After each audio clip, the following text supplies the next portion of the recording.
Mga kahuwan, panoorin ang video na ito upang alamin ang pinaka-latest na balita tungkol sa lagay ng panahon at bagyo update today. Sa kasalukuyan, dalawang weather system ang nakakaapekto sa ating bansa. Una, itong frontal system o yung boundary ng mainit at malamig na hangin patuloy na nakakaapekto dito sa extreme northern Luzon. Samantala, makikita natin dito sa ating latest satellite images itong mga makakapal na kaulapan na umiiral sa malaking bahagi ng Luzon ay ang epekto naman ng tinatawag nating southwest monsoon o yung mas kilala natin bilang hanging habagat. Itong hanging habagat magdudulot ng mga pag-ulan sa malaking bahagi ng Luzon including Metro Manila. Pinaka-maapektuhan nito ang kanlurang bahagi ng Northern and Central Luzon. So itong areas ng Ilocos Region, Zambales, Bataan, ilang bahagi rin ng Cordillera, makakaranas ng monsoon rains. Ito yung mga tuloy-tuloy na pag-ulan sa buong araw. At ito yung ating latest weather advisory na inisyu kaninang alas 5 ng umaga. Inasahan pa rin natin itong 100 to 200 millimeters sa pag-ulan. So ito yung mga areas o yung mga lalawigan shaded by orange dito sa ating mapa. So Ilocos Norte at Ilocos Sur, makakaranas pa rin tayo dyan ng malalakas na pag-ulan na dulot ng hanging habagat. Samantala, dahil naman sa frontal system, asahan na rin natin yung 50 to 100 mm sa pag-ulan sa area ng Batanes at Babuyan Islands. Dahil naman sa southwest monsoon, makakaranas rin tayo ng moderate to heavy rains dito sa areas ng Apayao, Abra, dito sa area ng La Union, Pangasinan, Zambales at sa Bataan.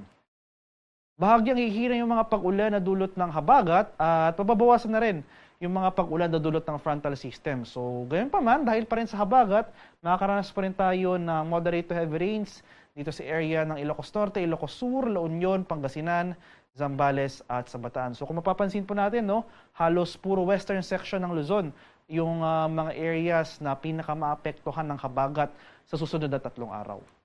Pagsapit naman ng Lunes, June 2, ay magpapatuloy yung mga pag-ulan dito sa malaking bahagi ng Ilocos Region, Zambales, Bataan. Makakaranas na rin tayo ng 50 to 100 millimeters ng pag-ulan sa area ng Abra, dito sa bahagi ng Benguet, Tarlac at Pampanga. Kaya sa mga nabanggit ko pong lugar, especially sa mga areas shaded by orange, maging handa tayo sa mga banta ng flash floods at landslides dahil inaasahan natin na sa mga susunod na 3 araw, dahil sa pag-ihip o yung pag-iral ng hanging habagat, ay tuloy-tuloy pa rin yung mga pag-ulan na ating mararanasan.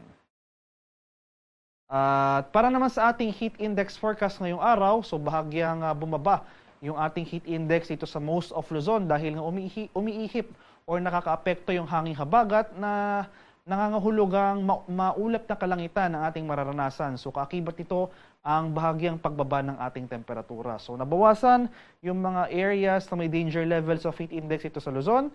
Samantala magpapatuloy pa rin dahil wala tayong masyadong kaulapan na magtutuloy-tuloy buong araw. Dito sa Visayas at sa Mindanao, asahan pa rin natin ang mainit at malinsangang panahon over these areas. Heat index forecast for Metro Manila ngayong araw, posibleng maglaro mula 36 to 39 degrees Celsius. Buong bansa, highest heat index ay 45 degrees dito sa area ng Zamboanga del Norte. Sa kalagayan naman ating karagatan sa kasalukuyan, wala pa namang nakataas na gale warning sa anumang baybay na ating kapuluan at banayad hanggang sa tamtamang pag-alon ang mararanasan sa malaking bahagi ng ating bansa. Gayun pa man, iba yung pag-iingat pa rin sa ating mga kababayan na maglalayak, especially dito sa western section ng ating bansa dahil sa kasalukuyan umiiral itong hanging habagat, kaakibat nito or mas dadalas yung ating thunderstorm activity dito sa western section ng Pilipinas. So kaakibat ng mga thunderstorms na ito, yung mga malalakas sa pag-ulan, mga pagbugso ng hangin, posible rin yung bahagyang pagtaas ng ating mga alon.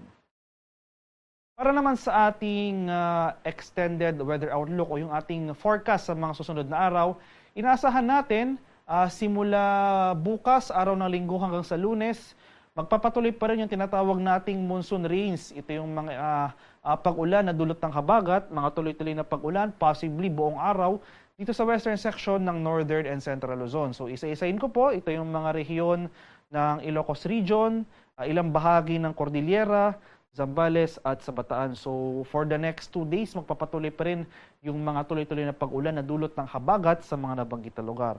Kaya sa mga areas na ito, since ito nga yung mga lugar na exposed sa habagat o yung pinaka-maapektuhang mga areas ng habagat, maghanda pa rin po tayo sa mga banta ng flash floods at landslides. Magpapatuloy rin yung mga kaulapan at mga kalat-kalat na pag-ulan at thunderstorms sa rest of Luzon o sa nalalabing bahagi ng Luzon including Metro Manila. So asan pa rin natin yung cloudy conditions throughout the day sa mga susunod na araw, sasamahan yan ng mga kalat-kalat na thunderstorms. Pagsapit naman ng Martes hanggang sa Miyerkules, ay bahagyang hihina yung mga pag-ulan na dulot ng habagat dito sa area nga ng Northern and Central Luzon. Pero gayon pa man, asan pa rin natin yung cloudy conditions, mga maulap na kalangitan at mga kalat-kalat na pag-ulan, pakulog at pagkilat dito sa Northern Luzon. So mga rehiyon niya ng Ilocos Region, Cordillera, Cagayan Valley. Magpapatuloy rin yung mga pag-ulan sa Central Luzon at kabilang na dyan ang Metro Manila. At dito naman sa area ng Visayas, Mindanao, pati na rin ilang bahagi ng Southern Luzon from Tuesday to Wednesday ay improving conditions ng ating mararanasan. Umiiral pa rin yung habagat pero mababawasan yung mga kaulapan. Pero ito nga area ng Visayas at sa Mindanao sa mga susunod na 4 na araw. Hindi natin inaasahan o nakikitang iiral o epekto itong habagat sa mga areas na ito. Kaya wala tayong inaasahang sustained na cloudiness throughout the day. So mainit at maalinsangang panahon ang ating mararanasan over Visayas and sa Mindanao.